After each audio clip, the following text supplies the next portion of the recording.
वास्तु शास्त्र अनुसार आपको घर में रखनी चाहिए नीले रंग की बाल्टी। वास्तु शास्त्र में जिंदगी को बेहतर बनाने के लिए बहुत से ऐसे उपाय हैं जिन्हें आप अपनाकर परेशानियों से मुक्ति पा सकते हो।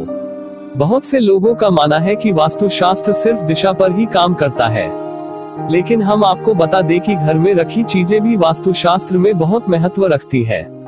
अगर आप वास्तु शास्त्र के अनुसार घर में चीजें लाएंगे तो आपको जीवन में परेशानी से छुटकारा मिल जाएगा। वास्तु शास्त्र के अनुसार घर में रखी चीजों का उपयोग सीधा हमारे भाग्य पर पड़ता है। आज हम आपको ऐसे ही एक वस्तु के बारे में बताने वाले हैं जो हमारे जीवन पर बहुत ही गहरा प्रभाव डालती है। यहाँ पर हम बात कर रहे हैं नीली बाल्टी की। वास्तु शास्त्र अनुसार घर में रखे नीली बाल्टी। वास्तु शास्त्र के अनुसार बाथरूम हमारे साफ सफाई का स्थान होता है और यहाँ पर नकारात्मक ऊर्जा का स्थान भी अधिक होता है। ऐसे में आपको बाथरूम को हमेशा साफ सुथरा रखना चाहिए और बाथरूम का दरवाजा हमेशा बंद रखना चाहिए। ऐसा करने से बाथरूम में होने वाली नकारात्मक ऊर्जा घर में प्रवेश नहीं करती। वास्तु शास्त्र के अनुसार कुछ रंग ऐसे होते हैं जिनका असर हमारे जीवन पर पड़ता है। ऐसे ही रंग में एक रंग है नीला। यह रंग व्यक्ति के लाइफ को काफी प्रभावित करता है। वस्तु में यह काफी प्रभावित होता है। यही वजह है कि अगर आप इसे बाथरूम में रखते हैं तो आपकी किस्मत चुटकियों में बदल सकती है। आइए जानते हैं कि नीली बाल्टी किस तरह हमारे जीवन में परिवर्तन लाती है और हमें किन परेशानी से राहत दिलाती है। वास्तु शास्त्र के अनुसार बाथरूम में कई तरह की ऊर्जा होती है जो हमारे जीवन पर शुभ अशुभ दोनों तरीके से प्रभाव डालती है।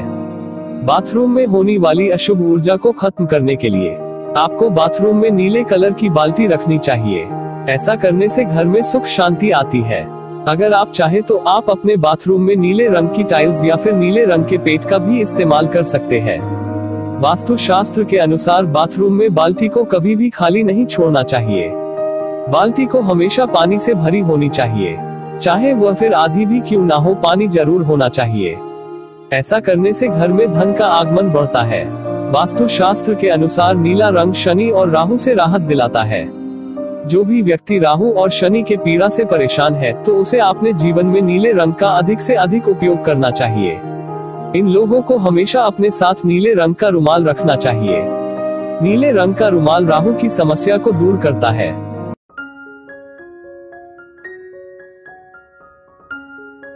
आज के वीडियो में हम जानने वाले हैं कि घर का मुख्य द्वार कैसा होना चाहिए। हमारे घर में सकारात्मक और नकारात्मक ऊर्जा हमारे घर के मुख्य द्वार से ही आती है, इसलिए वास्तुशास्त्र में इसे बहुत ही बड़ा महत्व दिया गया है। आइए जानते हैं कि घर का मुख्य द्वार किस तरह से होना चाहिए। घर के मुख्य द्वार के ऊपर लगाए माला।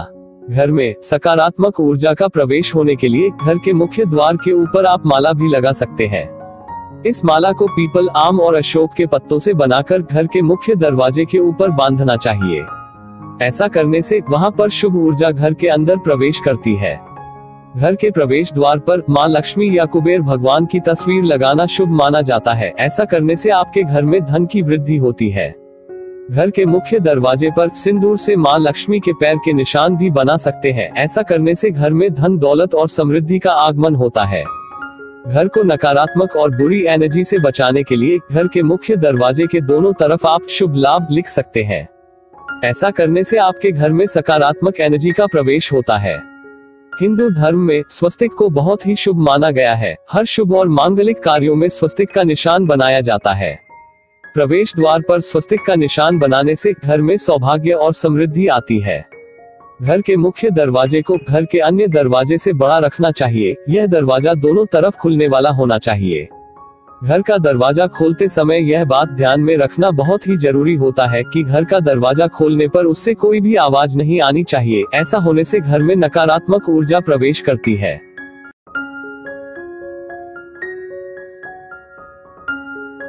अगर आप अपने वैवाहिक जीवन में खुशी चाहते हो तो एक बात ध्यान में रखनी जरूरी होती है। आपका बेडरूम हमेशा हवादार होना चाहिए, यानी कि उसमें हवा आती जाती रहनी चाहिए और आपका बेडरूम एकदम शांत होना चाहिए। इससे परिवार में मिठास बनी रहती है। आइए जानते हैं कि बेडरूम के कुछ आसान टिप्स जिसे आजमाकर आप अपना वैवाहिक जीवन सुखी और खुशहाल रख सकते हो। घर में बनाए स्वस्तिक। हर पूर्णिमा के दिन गोल्ड की ज्वेलरी यानी कि सोने की ज्वेलरी को पानी में डालकर निकाल ले और इस पानी से घर पर स्वस्तिक बना ले। ऐसा करने से घर में खुशियां आती हैं। मुस्कुराते हुए फोटो लगाएं। अगर आप अपने बेडरूम में अपने पति पत्नी का मुस्कुराता हुआ फोटो लगाते हैं तो एक बात ध्यान में जरूर रखें कि फोटो को आपकी पैर की ओर ना लगाएं। रोमांटिक पोज वाले युगल पक्षी की तस्वीर लगाएं। ऐसा करने से पति पत्नी के बीच का प्यार और गहरा हो जाता है। घर में लगाएं मनी प्लांट। पति पत्नी के बीच में प्यार बना रहे और बेडरूम को और आकर्षित करने के लिए आप घर में मनी प्लांट का भी यूज कर सकते हैं। Dressing table. बेडरूम में अगर ड्रेसिंग टेबल हो तो इस बात का जरूर ध्यान रखें कि सोते समय आपका प्रतिबिंब आईने पर ना पड़े। ऐसा ना हो इसलिए आईने को ढक देना उचित होता है। हमेशा दक्षिण या पूर्व दिशा में सिर करके सोना चाहिए ताकि पृथ्वी के चुंबकीय क्षेत्र के अनुसार आपको दीर्घायु और गहरी नींद प्राप्त होती है। खिड़की। बेडरूम की खिड़की से काफी नकारात्मक ऊर्जा घर की ओर आती है, जैसे कि सूखा पेड़, फैक्ट्री की चिमनी से निकला हुआ धुआं। इन चीजों से बचने के लिए आप अपने घर के खिड़की पर पर्दे भी लगा सकते हैं। घर में लगाए लव बर्ड। घर में लव बर्ड का चित्र या मूर्ति रखने से पति पत्नी का वैवाहिक जीवन के संबंध में मधुरता बनी रहती है।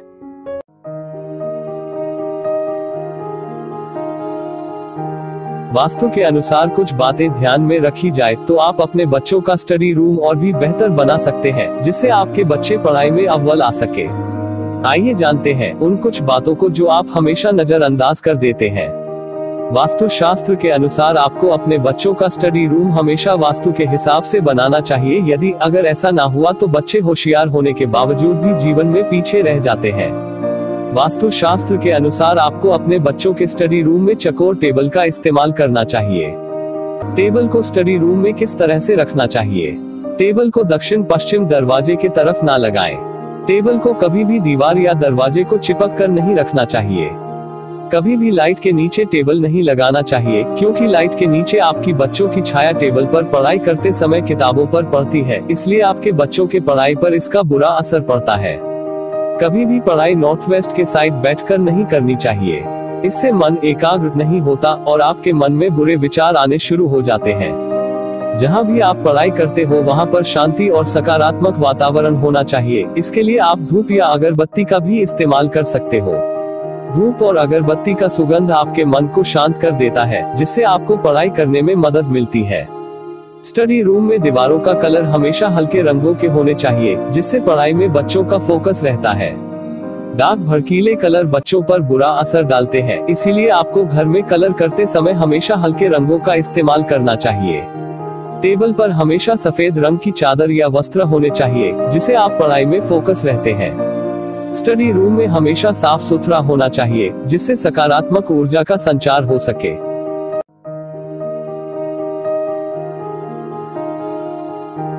वास्तु शास्त्र में घड़ी का दर्जा अहम है।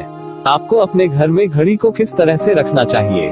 घड़ी यह इंसान का वक्त भी बदल सकती है, इसीलिए आपको हमेशा इन बातों पर ध्यान देना जरूरी है।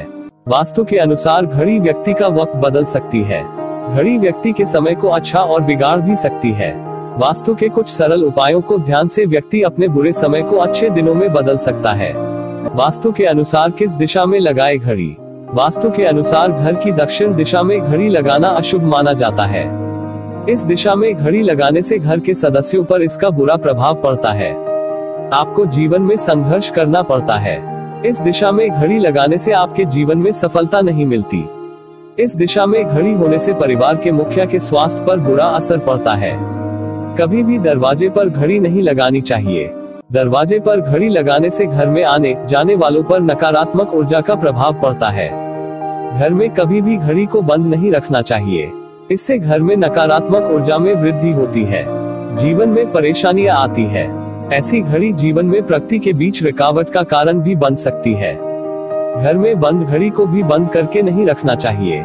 इसके साथ ही घड़ी को हमेशा साफ रखना चाहिए। कभी कभी लोग वक्त पर पहुंचने के लिए घड़ी को आगे अपने निर्धारित वक्त से आगे रखते हैं। वास्तु शास्त्र के अनुसार इसका बुरा प्रभाव व्यक्ति के जीवन पर पड़ता है। वक्त से आगे और पीछे चलने वाली घड़ियां शुभ नहीं होती। ऐसा करने से व्यक्ति को मुश्किलों का सामना करना पड़ सकता है। घर में कभी भी हरे और नारंगी कलर की घड़ियां नहीं लगानी चाहिए। दुकानों में काले और डार्क नीले रंग के घड़ियों का इस्तेमाल नहीं करना चाहिए। इससे घर में और दुकान में नकारात्मक ऊर्जा का निर्माण होता है। तकिए के नीचे घड़ी रखना वास्तु की दृष्टि से अशुभ माना जाता है। इससे व्यक्ति नकारात्मक सोच वाला हो जाता है। आपको घर में कौन सी घड़ी लगानी चाहिए? घर में पेंडुलम वाली घड़ी लगाने से व्यक्ति के जीवन का बुरा समय दूर होता है, सकारात्मक ऊर्जा में वृद्धि होती है और जीवन में नए अवसर मिलते हैं। घर में सकारात्मक ऊर्जा का संचार बना रहे, इसके लिए घर में मधुर संगीत वाली घड़ी दीवार पर लगानी चाहिए। घर में त्रिकोण और आयत आकार की लाल रंग की घड़ी उत्तर और पूर्व दिशा में लगानी चाहिए। इससे आपके काम जल्दी पूरे हो जाते हैं। आपके घर में दिल के आकार की सफेद घड़ी उत्तर दिशा में लगानी चाहिए। इससे आपके घर में धन तेजी से आता है। घड़ी को हमेशा उत्तर, पूर्व या पश्चिम दिशा में लगाना शुभ माना जाता है। इसमें से एक दिशा में घड़ी लगाने से घर में शुभ समय आता है। वास्तु शास्त्र संबंधित और भी वीडियो देखने के लिए हमारे चैनल को जरूर सब्सक्राइब कीजिए।